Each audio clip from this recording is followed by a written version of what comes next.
समाजशास्त्र की इस कक्षा में आपका स्वागत है। मैं घनश्याम सैनी, सहायक आचार्य समाजशास्त्र, श्री कल्याण राजकीय कन्या महाविद्यालय सीकर।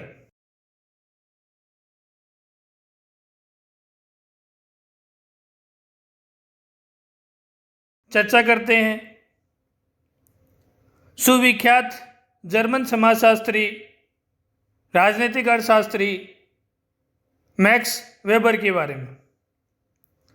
1864 से 1920 तक उनका जीवन रहा। उनके लाइफ स्केच और मेजर वर्क्स के बारे में हम आज इस वीडियो में चर्चा करेंगे। मैक्स वेबर ने समाजशास्त्र को एक नवीन दृष्टिकोण दिया। इनके विचार में समाजशास्त्र सामाजिक क्रियाओं का अर्थपूर्ण बोध करने वाला विज्ञान है और सामाजिक अंतःक्रियाओं की अर्थपूर्ण अभिव्यक्ति है।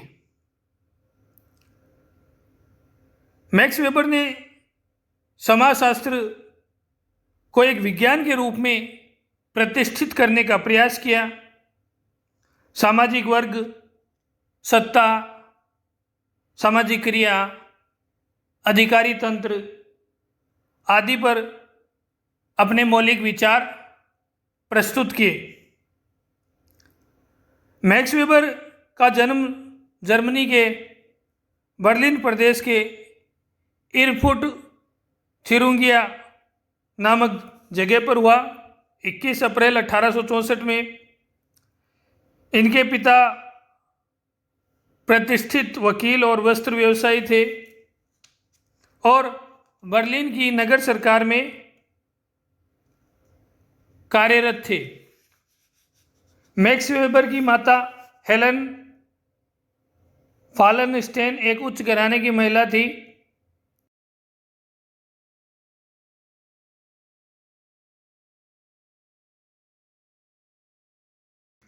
अठारह में 17 वर्ष की आयु में इन्होंने हाइडलबर्ग विश्वविद्यालय में कानून की शिक्षा प्राप्त की।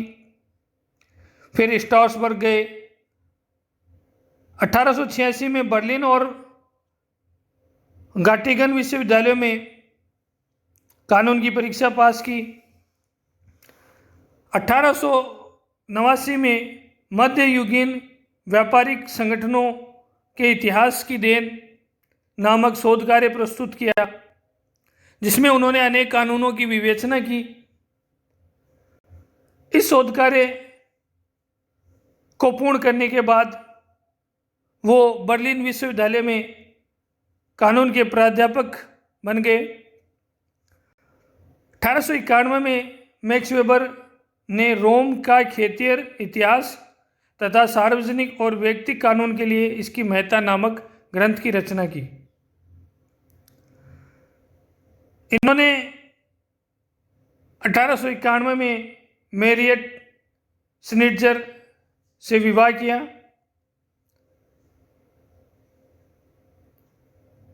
1894 में फ्रेलबर्ग विश्वविद्यालय में अर्थशास्त्र के प्रोफेसर पद पर नियुक्त हुए। 1895 में इनका उद्घाटन भाषण राष्ट्रीय राज्य और आर्थिक नीति विषय पर हुआ और हाइडलबर्ग विश्वविद्यालय में 1896 में प्रोफेसर का पद संभाल लिया। 1903 में वे सामाजिक विज्ञान और सामाजिक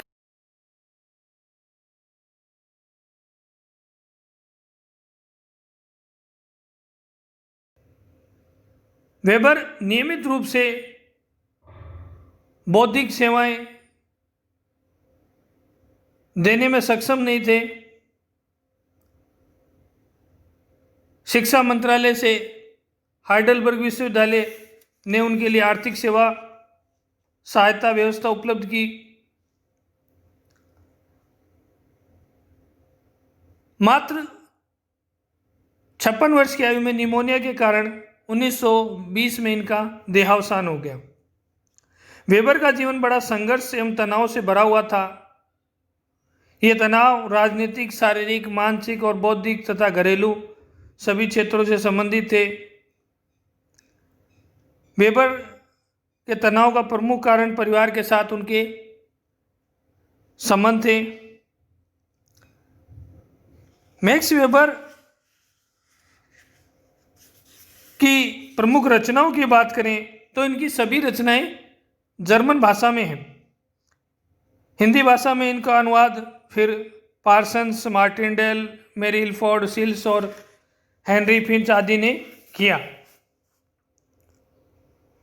इनकी प्रमुख पुस्तकों की बात करें तो the Protestant ethic and the spirit of capitalism,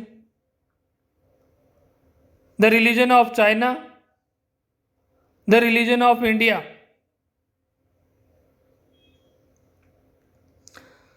the theory of social and economic organisation, the city, ancient Judaism,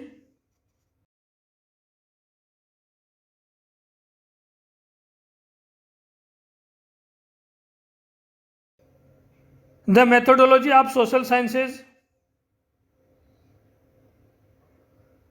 general economic history, the rational and social foundation of music। इसके अतिरिक्त वेबर ने कुछ और बौद्धिक कार्य किए जो निम्न प्रकार हम कह सकते हैं।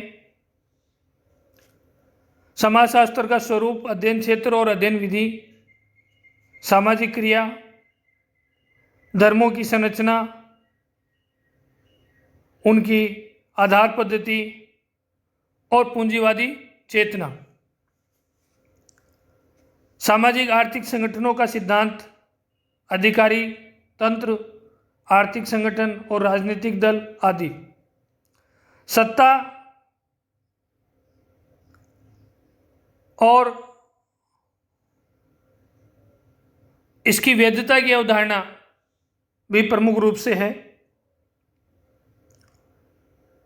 मैक्स वेबर ने का जो प्रोटेस्टेंट धर्म के आचार विचार को लेकर एक जो पुस्तक उनकी थी, the Protestant ethics and the spirit of capitalism, यह बहुत ही महत्वपूर्ण इनकी कृति रही है। कुछ अन्य निबंधों में, ग्रंथों में इनकी कुछ रचनाएं बाद में छपवाई गई, जो हैं from Max Weber essays in sociology, दूसरी है Max Weber in the methodology of the social sciences. अब हम बात करते हैं कि मैक्स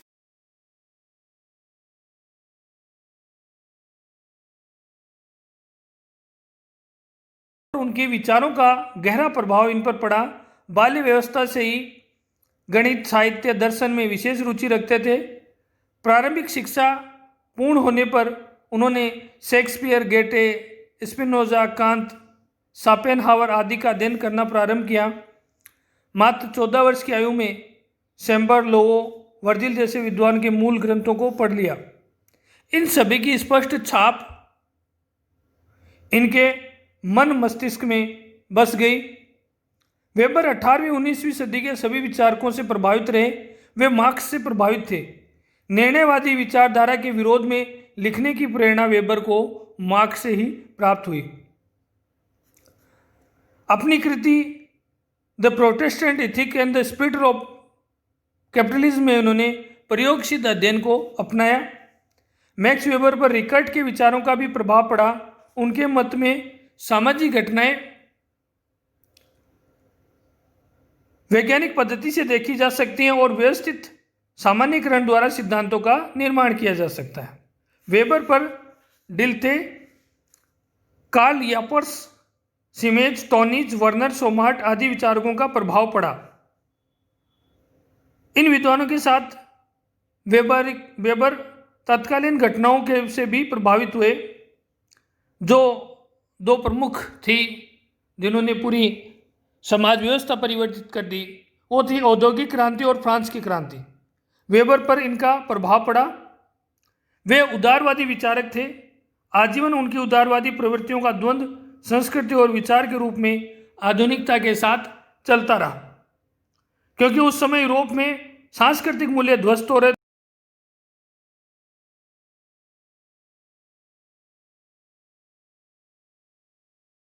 हम वीडियो में बात करेंगे नेक्स्ट में मैक्स वेबर का समाजशास्त्र विषय में क्या योगदान रहा। धन्यवाद।